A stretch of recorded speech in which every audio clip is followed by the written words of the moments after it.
হাদিস শরীফে আছে ফাইল এবং মফুল, যে উপরে ছিল যে নিচে ছিল উভয়জনকে কতল করে ফেলো, হত্যা করে ফেলো, এটা হলো এদের সাজা। যেরকম বিবাহিত আর বিবাহিতা নারী পুরুষ জিনাহে লিপ্ত হলে তাদের সাজা হলো পাথর মেরে হত্যা, এইভাবে পুরুষে পুরুষে গুনায় লিপ্ত হলে এদেরও সাজা হইল হত্যা। ইমামে আজম আবু হানিফা রহমতুল্লাহ আলাইহি বলেন এই হত্যা করা হবে উঁচু কোনো জায়গায়, হয় পাহাড়ের উপরে কিংবা বিল্ডিং এর ছাদে তুলে সেখান থেকে ধাক্কা মেরে নিচে ফেলে দাও, এর উপরে পাথর মারো, এভাবে মেরে তাদেরকে হত্যা করে ফেলো।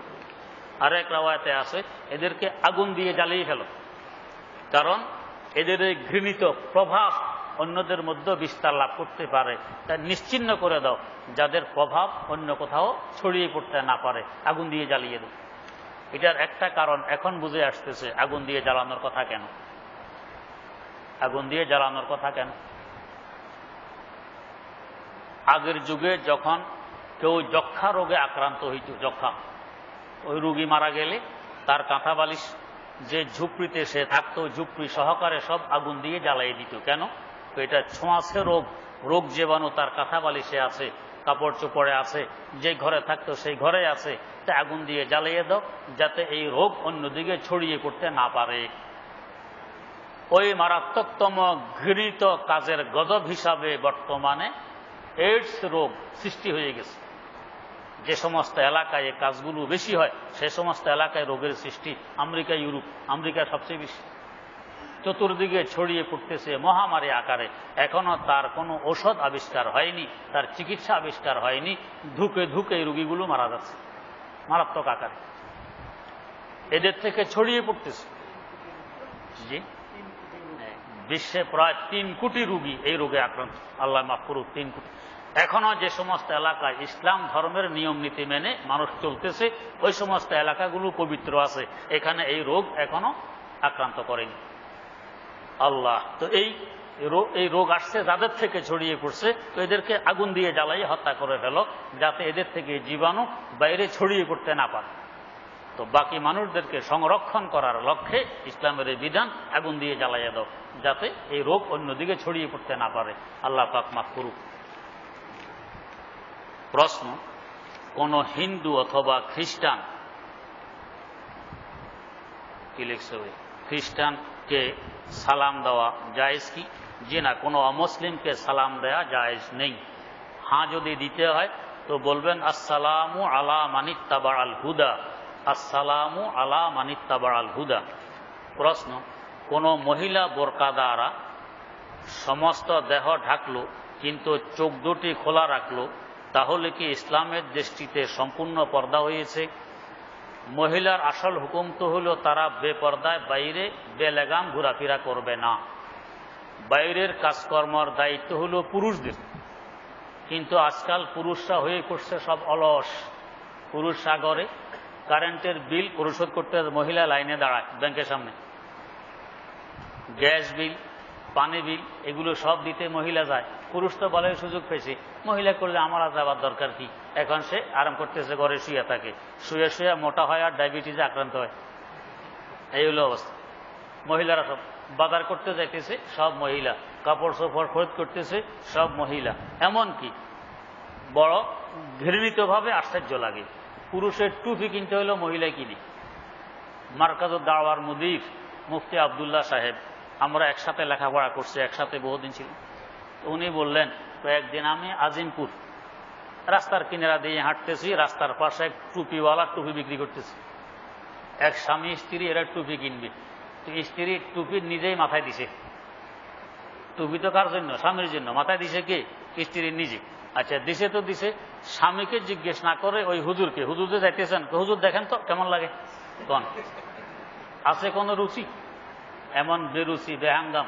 তো পুরুষরা তো সুযোগে পাইছে, আমার টুপিও তুমি কিনবা, জুতাও তুমি কিনবা, তোমার ভাইয়ের মাপ দিয়ে কিনে আনবা, আমার ভাই ঢুকুক আর না ঢুকুক। এই হলো অবস্থা।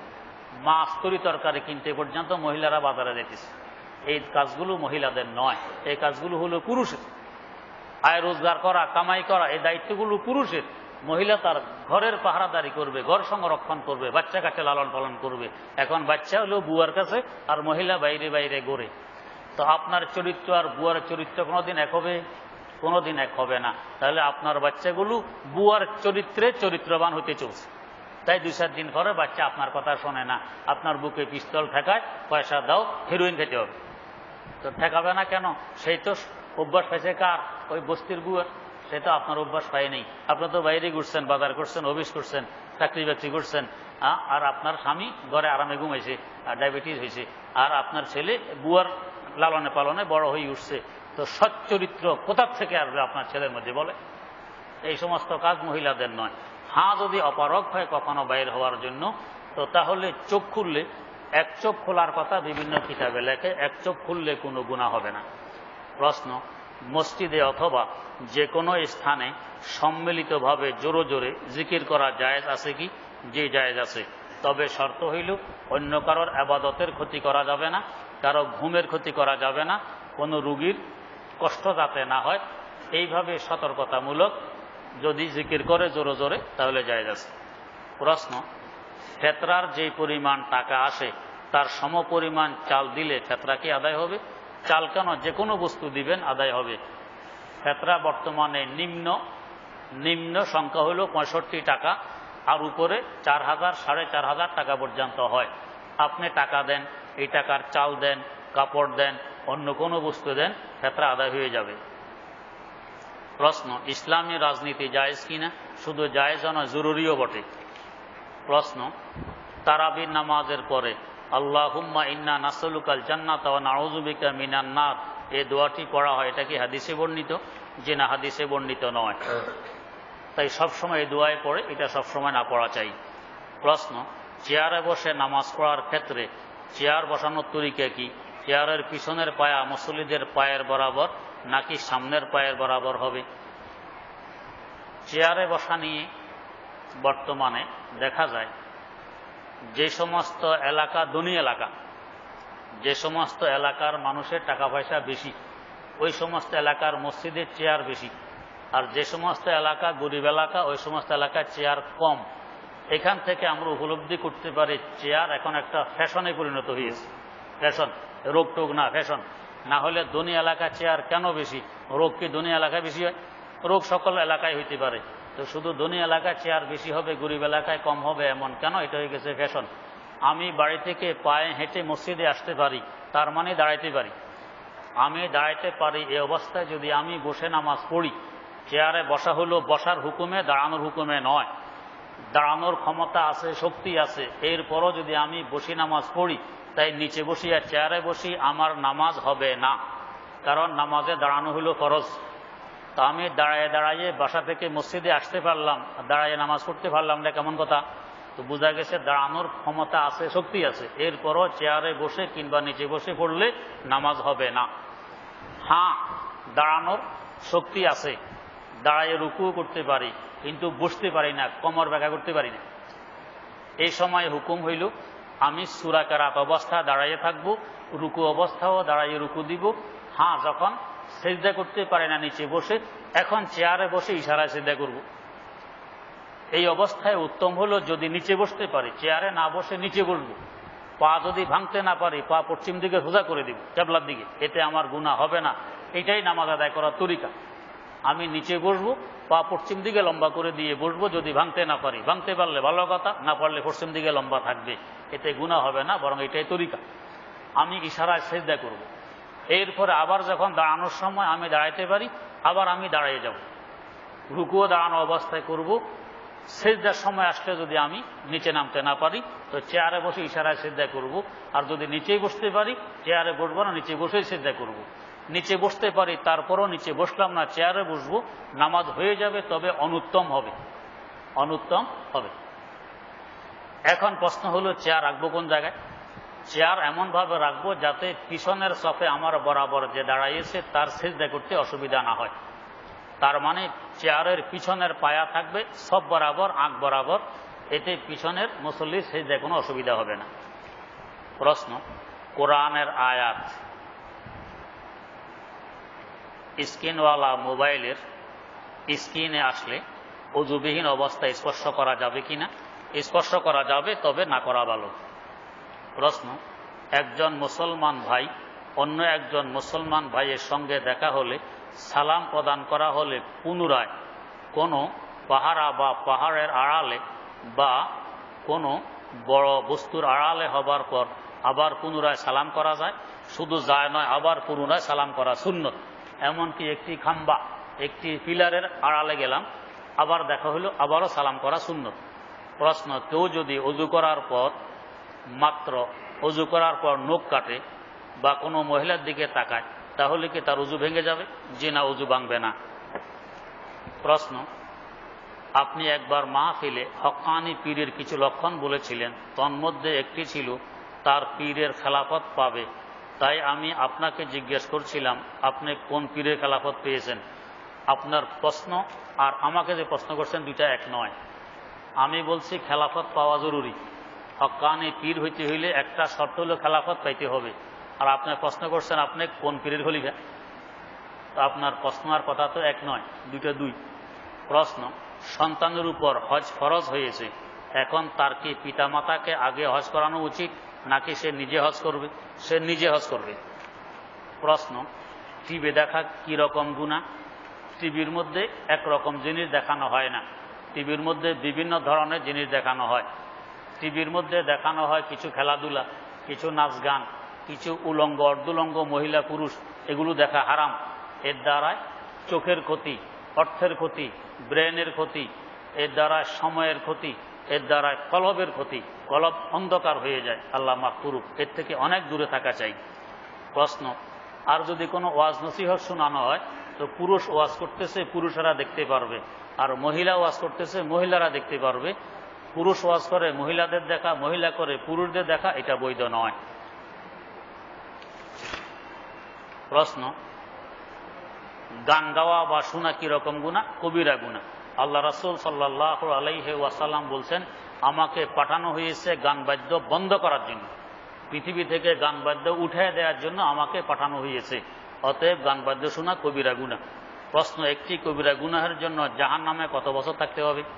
জাহান্নামে এক সেকেন্ড থাকার শক্তি আমাদের নেই, তারপরও একটি কবিরা গুনার জন্য কমপক্ষে ৭,০০০ বছর জাহান্নামে থাকতে হবে।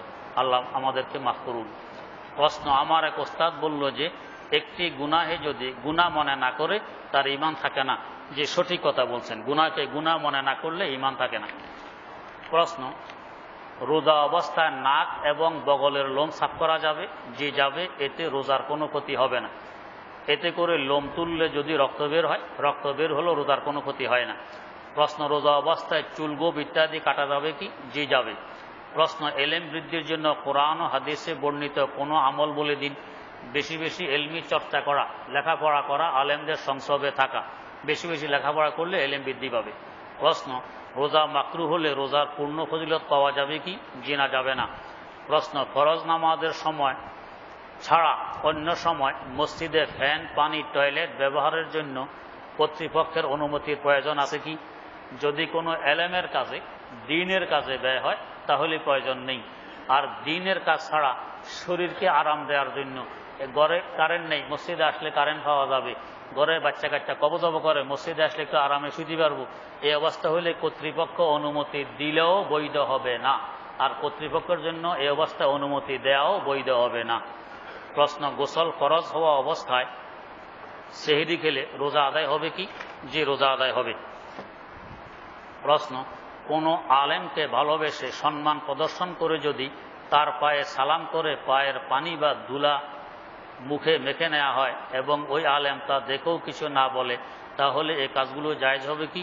যে না, দুয়ে পায়ের পানি খাওয়া ঠিক নয়, ধুলা মুখে মাখাও ঠিক নয়। প্রশ্ন, অবাধ্য স্ত্রীকে কোরআন হাদিসের আলোকে অনেক বুঝিয়ে কোনো ভালো কাজের দিকে যদি আগ্রহী না করানো যায়, তাহলে তাকে ভয় দেখানোর জন্য বা রাগে পড়ে যদি এমন বলা হয় যে তোমার মতো স্ত্রীর দরকার নেই বা তোমাকে রাখবো না, তবে মনে তালাক দেওয়ার কোনো ইচ্ছা না থাকে, তাহলে কি তালাক হবে? তালাক হবে না, তবে ভয় দেখানোর জন্য এই ধরনের শব্দ ব্যবহার না করা চাই। প্রশ্ন, বয়স 2 বছর, বয়সে 2 বছর বড় ওই পাত্রীকে বিবাহ করলে শরীয়তে কোনো সমস্যা হবে? কোনো সমস্যা হবে না। রাসূল আকরাম সাল্লাল্লাহু আলাইহি ওয়াসাল্লামের বয়স ছিল 25 বছর বিবাহের সময়। হযরত খাদিজাতুল কুবরা রাদিয়াল্লাহু তাআলা আনহার বয়স আরো 15 বছর বেশি ছিল, ওনার বয়স ছিল 40 বছর। কোনো সমস্যা নেই। প্রশ্ন, নামাজি এক অবস্থায় ভাই বসতেই পারে না, এক অবস্থায় ভাই বসতেই পারে না, গাড়ি অ্যাক্সিডেন্টের কারণে রানের গোড়ায় 2টা বাটি নষ্ট হয়ে গেছে, তার চিকিৎসার জন্য মাদ্রাজ যেতে হবে। যত প্রশ্ন নয় ভাই, ওই একজন সাহায্যের জন্য পিছনে দাঁড়াই আছেন, যাওয়ার সময় সামর্থ্য অনুযায়ী সাহায্য করার চেষ্টা করব। প্রশ্ন, মুয়াজ্জিম যখন একামতের সময় মুহাম্মাদুর রাসূলুল্লাহ বলে, মুসল্লিগণ তখন কি বলবে? মুসল্লিরা বলবে আশহাদু আন্না মুহাম্মাদার রাসূলুল্লাহ, এটাই বলবে। প্রশ্ন, এবারের ফেতরার টাকা কত? ফেতরার নিম্ন টাকা হলো 65 টাকা, উপরে 4000-এরও বেশি। প্রশ্ন, রমজান মাসে রোজা রাখার কারণে ওষুধ খেয়ে হায়েজ বন্ধ করা যাবে কি? বন্ধ করলে গুনাহ হবে না, রোজাও রাখতে হবে, তবে শারীরিক ক্ষতির আশঙ্কা আছে, তাই বন্ধ না করা চাই। প্রশ্ন, মহিলাদের জন্য এতেকাফ করা কি? মহিলাদের জন্য এতেকাফ করা সুন্নত, তারা তাদের ঘরের নামাজের জায়গায় এতেকাফ করবে। যদি কোনো মহিলা বাচ্চাকে দুধ খাওয়ানোর কারণে রোজা রাখতে না পারে, এমত অবস্থায় তার করণীয় কি? যদি বাস্তবেই রোজার কারণে দুধ শুকিয়ে যায়, তাহলে তার জন্য রোজা ভাঙা বৈধ, পরবর্তীতে কাজা করতে হবে। আর যদি দুধ না শুকায়, বাচ্চার কাজ চলে, তাহলে ভাঙা বৈধ নয়। প্রশ্ন, আমার চাচা একটা চাকরি ইন্টারভিউ দিয়েছে, আল্লাহ পাক হালাল রুজি কামাই করার তৌফিক দেখ। প্রশ্ন, এতেকাফে বসাকালীন অবস্থায় গোসল করা যাবে কিনা? যিনা গোসল ফরজ না হইলে করা যাবে না। প্রশ্ন, বর্তমানে ইসরায়েল ফিলিস্তিনি যুদ্ধে মসজিদুল আকসা পরিস্থিতি সম্পর্কে মেহরবানি করে জানাবেন। পত্রপত্রিকায় দেখতেছেন খুব ভয়াবহ অবস্থা। আল্লাহ রাব্বুল আলামিন জালেমদেরকে হেদায়েত দেন, হেদায়েত না থাকলে হালাক ও বরবাদ করুন। মজলুম মুসলমানদের হেফাজত করুন। যারা নামাজ আদায় করে না, তাদেরকে দান খয়রাত করা জায়েজ আছে কি?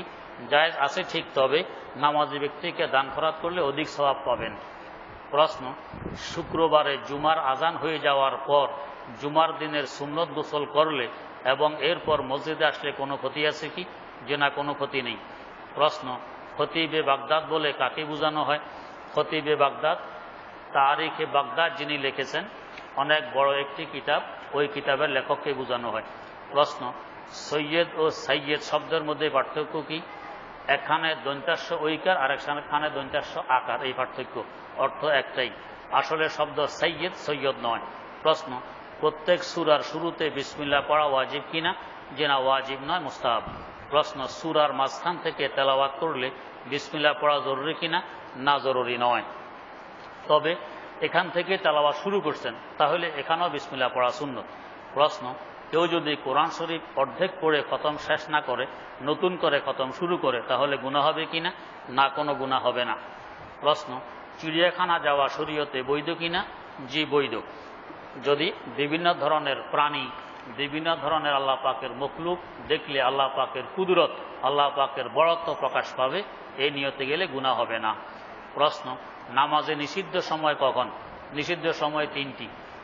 একটা হইল সূর্য ওঠার সময়, আর একটা হলো সূর্য বরাবর মাথার উপরে উঠলে, আর একটা হলো সূর্য ডুবার আগে যখন লাল হয়ে যায়, তখন থেকে নিয়ে অস্ত যাওয়া পর্যন্ত নিষিদ্ধ সময়। প্রশ্ন, মসজিদুল আকবরের বারান্দায় যে শার্ট আছে, তাতে অদ্য 18/7/2014 দুপুর 12টা 5 পর্যন্ত নামাজ পড়া নিষিদ্ধ, অতঃপর 12টা 8 থেকে নামাজ পড়া শুরু বুঝিয়ে বললে ভালো হয়। এইটাই সূর্য বরাবর মাথার উপরে উঠার সময়, এই জন্য এই সময় নামাজ পড়া নিষিদ্ধ। আল্লাহ, রমজান উপলক্ষে হয়তো আর এক জুমা আমরা পাবো। বেশি বেশি দান খয়রাত করার চেষ্টা করি, বেশি বেশি তেলাওয়াত করার চেষ্টা করি, নফল নামাজ পড়ার চেষ্টা করি, তাহাজ্জুদ পড়ার চেষ্টা করি, তওবা ইস্তেগফারের চেষ্টা করি। আল্লাহ রাব্বুল আলামিন আমাদের ছোটখাটো ইবাদতগুলো কবুল করুন। যারা এতেকাফে বসবো, আগামীকাল সূর্য অস্তের আগে আগেই মসজিদে ঢুকতে হবে। যারা এতেকাফ করার ইচ্ছা রাখি, আগামীকাল সূর্য অস্তের আগে আগেই মসজিদে ঢুকতে হবে। আর আমরা আমাদের মসজিদের দক্ষিণ পাশের ঘরটি ভাঙা হয়েছে, দেখেছেন, ফাউন্ডেশন দিয়ে করার নিয়তে। আমরা বেশি বেশি খেয়াল রাখব, আল্লাহ রাব্বুল আলামিন যাতে অতি সহজে কাজটা সমাধা করার তৌফিক দেন। আপনাদের কাছে দোয়াও চাই, আর সহযোগিতাও বেশি বেশি করার চেষ্টা করব। এই বছরও ইনশাআল্লাহ অন্যান্য বছরের ন্যায় আমাদের নৈশ বিভাগে ভর্তি করা হবে যারা আমরা চাকরিজীবী, বিভিন্ন জায়গায় ব্যস্ত থাকি, দিনে পড়তে পারি না, রাত্রে এশার পরে সহিশুদ্ধভাবে কোরআন পড়া, জরুরি মাসালা মাসাইল শিখা একটা বড় গনিমত মনে করে আমরা এখানে অংশগ্রহণ করার চেষ্টা করি। আল্লাহ রাব্বুল আলামিন তৌফিক দান করুন। আর মা বোনদেরকেও রোজার পরে আসর থেকে মাগরিব পর্যন্ত যেখানে বসে আমরা তাফসির শুনি, এখানে কোরআন এবং মাসালা মাসাইলের তালিমের ব্যবস্থা আছে, আমরা সেখানে অংশগ্রহণ করার চেষ্টা করি। আল্লাহ পাক কবুল করুন।